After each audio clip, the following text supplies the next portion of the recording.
Diyarbakır'dan geldik. Yolculuk iyiydi, fena değildi. Eşim ve çocuklarımla beraber geldik. Ekonomik güzeldi. Beğendik yani. Yani vatandaşın eli ayağı sağlığı yani. Yani artık buranın da batıyla eşdeğer olmasını isteriz. Yani 2 saat kadar. Yani inşallah daha iyisi olur. Ülkemiz için de belki daha hayırlı olur.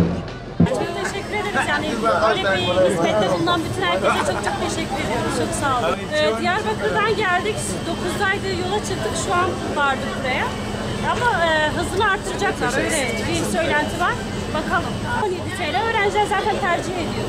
شبو ام پرجه رازدینه و خودی اردمچی و تبابه پرخواسته پرحته ازوزار که خواهاتن ترین نافیا اوکاوی امر بر ارزانبون و بهابونا اینا نرن امر حتیه نرن جیمه خوش به ام جه رازدینه